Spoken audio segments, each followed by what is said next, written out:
이어서 바른 시각으로 보는 바른경제, 바른경제연구소 강신철 교수와 함께하겠습니다.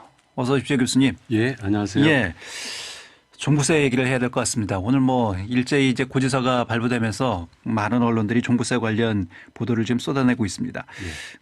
저희 그 방송 시간에도 여러 차례 이제 종부세와 관련해서 팩트 체크 차원에서 좀 말씀을 드렸습니다만, 네. 예, 아직도 그런 팩트에서 어긋나는 기사들이 많아서요. 좀 살펴봐야 될 것 같습니다. 오늘은 특별히 이제 육하 원칙으로 좀 네. 따져보도록 하죠.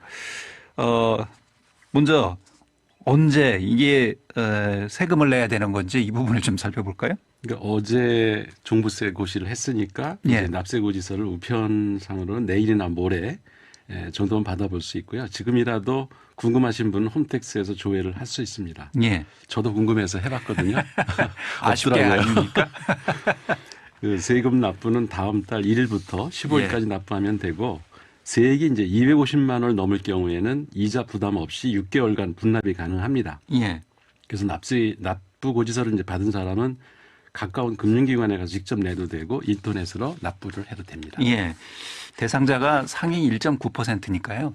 네. 예. 뭐 저는 힘들게 거기에 해당이 안 되는 것 같아요. 힘들게 이거 일부러 인터넷에 들어가서 알아보실 필요는 없을 것 같습니다. 이번에 종부세 과세 대상이 상당히 늘었다. 많은 지역은 2배, 3배까지 급증했다. 이런 보도들도 나오고 있는데요. 네. 그러니까 정부는 현재 시세 대비 약 70% 선인데 그 공시가격을 앞으로 이제 계속 올려서 90%까지 맞추겠다. 이렇게 현실화 정책을 추진 중이고요. 또 공정시장 가격 가액 비율도 지난해 이제 90%에서 95%로 올해 상향 조정을 해서 과표가 높아진 것도 사실이고요. 예. 또 종부세 세율도 다주택자의 경우에는 1.2에서 6%로 지난해보다 약 2배 가까이 올랐고요. 그러니까 이런 측면들 때문에 이제 그대로 이 상태가 유지되면은 종부세 부과 대상자와 전체 세액이 늘어날 거는 그건 사실입니다. 예. 근데 이제 기획재정부가 그래서 올해 종부세 과세 대상자를 한 94만 명 정도로 추산하고 있고요. 그러니까 작년보다 이건 한 10만 명 정도 늘어난 걸로 추산이 됩니다. 예. 그 종부세 예상 금액도 5조 7천억으로 지난해보다 한 4조 원 가까이 늘어날 것으로 예상을 하고 있고요. 기재부는 그 종부세 세액 중에 1인당 2주택 이상 보유자와 다주택자들이죠. 그리고 법인의 비중이 전체 그 종부세의 89%, 그러니까 거의 90% 가까이 예. 차지하고 있기 때문에 실제 그 1가구 1주택 보유자가 내는 종부세 비중은 얼마 안 되는 거죠. 예. 종부세 대상자가 계속해서 증가할 것이다라는 예측은 네. 결국은 이제 부동산 값이 계속 상승할 것이다. 이걸 전제로 하는 것 아니겠습니까? 그렇죠. 네, 맞습니다. 예. 떨어지면은 줄 수도 있는 거죠. 예. 근데 부동산 값이 늘 계속해서 상승할 수만은 또 없잖아요. 맞습니다. 모든 가격은 오르면 반드시 또 내리는 것이 이게 시장의 원리이기 때문에. 그렇죠. 예. 부동산 가격이 급등해서 1세대 1주택자 세부담이 늘었다. 이런 그 보도들도 많습니다. 이게 얼마나 늘었습니까? 그러니까 올해 주택분 종부세 부과 대상 그 1세대 1주택자에 대한 관심이 많은 건데요. 그 숫자가 13만 2천 명으로 전체 세액이 한 2천억 원 정도 되거든요.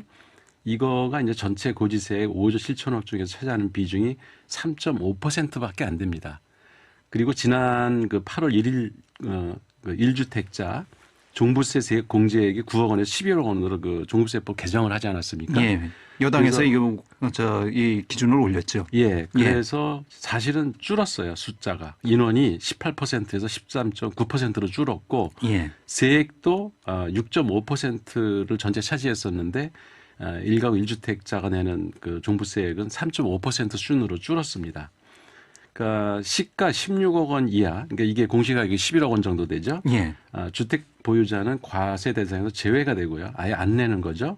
그리고 20억 원 이하면은 종부세 평균 세액이 한 27만 원 정도 되고 시가가 25억 원, 이게 전부 합치면 한 72% 정도 된다고 합니다. 예.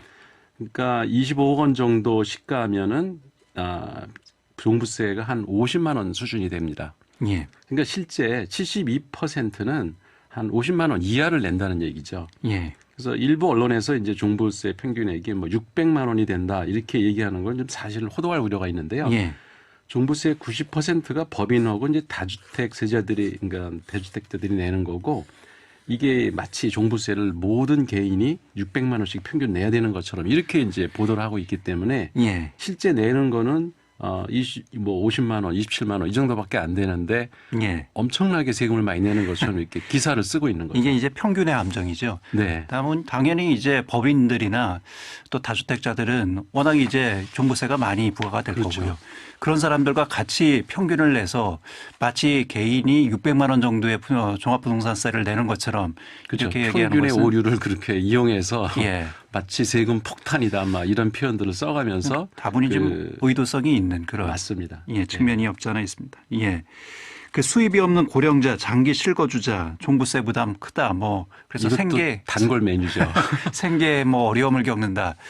빚내서 종부세 내야 할 판이다. 뭐 이런 뭐 네, 당돌 길에 나앉았다 뭐 이런 표현까지 쓰는데 기사들이죠. 실제 노령층의 종부세 현황을 살펴보면은 1세대 1주택자 종부세 대상 중에서 만 60세 이상 고령자가 5년 이상 장기 보유를 하면은 세액공제를 받게 돼 있거든요. 예. 그래서 1세대 1주택자 13만 2천 명 가운데 84.3%가 고령자 또는 이제 장기 보유 공제를 적용받기 때문에 대충 보면 한 3명 중에 1명은 최대 합산 공제를 80% 적용을 받는 걸로 통계가 나옵니다. 예. 그 심지어 이제 올해 주택 가격이 올랐어도 고령자 장기 보유 공제가 늘어나서 세부담이 줄어드는 경우도 있는데요.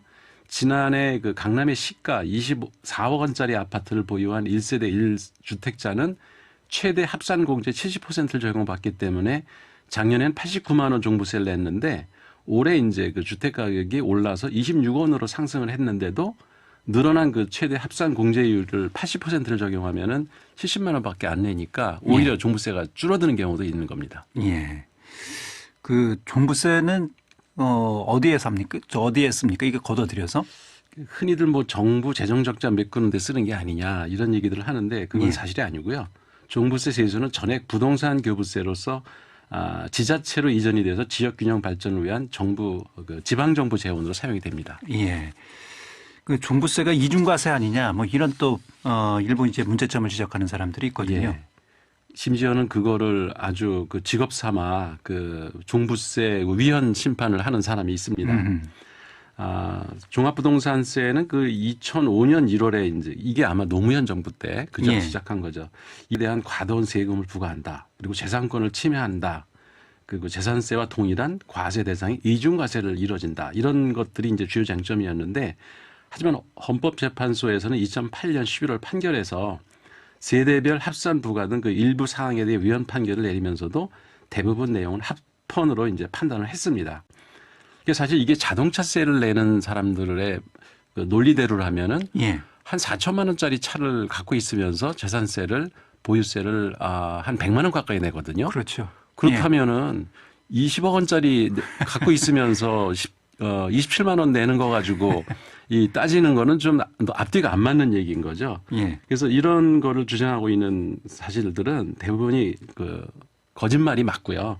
그리고 이제 더구나 이제 그 홍준표 국민의힘 그 의원은 종합부동산세는 이중과세이고 위헌이다 이런 말을 했거든요. 예. 명백하게. 근데 이건 이미 합헌이라고 판결이 나와 있는 거라서 예. 국민들 그 조세 저항 유도하는 잘못된 발언을 하고 있다라고밖에는 보이지가 않습니다. 예, 알겠습니다. 오늘 뭐 시간이 다 돼서 여기까지 해야 될 것 같습니다. 바른경제연구소 강신철 교수와 함께했습니다. 고맙습니다, 교수님. 예, 고맙습니다.